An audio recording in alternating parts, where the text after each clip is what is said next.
interesting things to point out. One of her thumbprints is that makes her unique, as all screenwriters are unique, and they do leave their thumbprints all over the page, is the use of simile.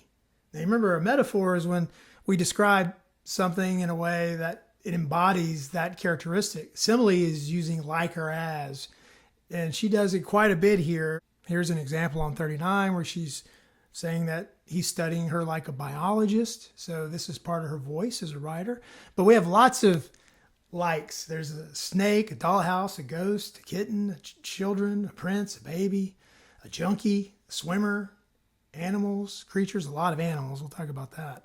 She also likes to use adverbs like slowly, lovingly, caringly, gently. 11 adverbs alone here on page 90, you can see.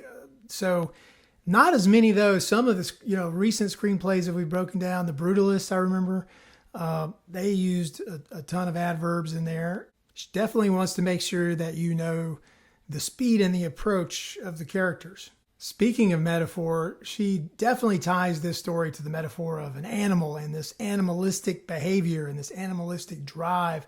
We see it throughout the screenplay. Obviously, it starts on page 5 when the aggressive dog on the street comes up to her, and of course in the screenplay knocks her down and hovers over her.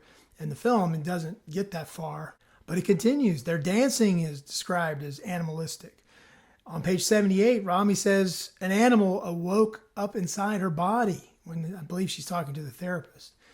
On page 83, after they've had an episode, it says that they are exhausted and panting like animals. And then, of course, the scene that we just previously read, the last scene of the screenplay, the intercut scenes on page 90, is tied to Samuel in the hotel room with his dog. This is when we find out that the dog on the street at the beginning of the screenplay is actually his dog, or maybe he owns the dog now. It's not really explained. It doesn't have to be.